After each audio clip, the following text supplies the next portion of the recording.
Kwa jina naitwa Jalia Kabea, ni mkazi wa mtaa wa Tungini. Naomba kwanza tumshukuru Mheshimiwa Rais kwa kazi alizozifanya. Nikianzia katika kata yetu hii ya Chanika. Kata ya Chanika katika hospitali yetu ya nguvu kazi tulikuwa hatuna mochwari. Mtu alipokuwa akifa tunapeleka Kisarawe, lakini kwa sasa hivi tuna mochwari yetu sisi hapa.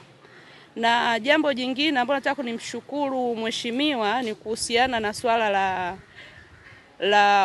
watoto waliohitimu darasa la 7 akiwemo na mwanangu mimi. Tumepata nafasi nzuri, tumepata shule nzuri na shule zipo za kutosha. Kwa hiyo wananchi na wamama tujitahidi kuwapeleka watoto wetu shule, kwa sababu shule zipo na shule zipo za kutosha, walimu wapo wa kutosha kila shule na changamoto hakuna. Na jambo jingine napenda kumshukuru katika swala la barabara. Barabara Dar es Salaam ya miaka ya nyuma na Dar es Salaam ya sasa hivi ni tofauti. Kwa sisi ambao tulikuwa tunaishi Gongo la Mboto, tunaishi airport, kuja kuvuka Tazara kilikuwa ni kipengele kikubwa sana. Lakini kwa sasa hivi unaweza kwenda Kariakoo ndani ya dakika 45 ukarudi ndani ya dakika 45. Tunamshukuru Mwenyezi Mungu na tunamshukuru mama kwa hilo.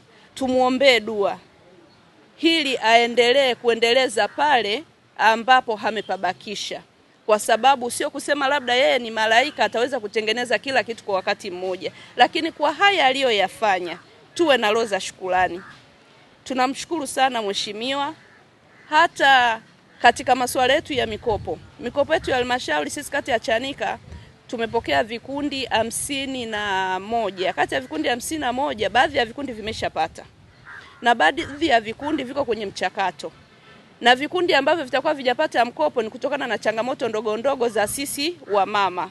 Ila asilimia kubwa mikopo yote inaenda sawa na mikopo yote inaenda kwa haki. Hakuna mama ambaye atakosa mkopo, kila mama atapata mkopo kutokana na biashara yake. Tunamshukuru mama kwa haya yote aliyotutendea. Asanteni.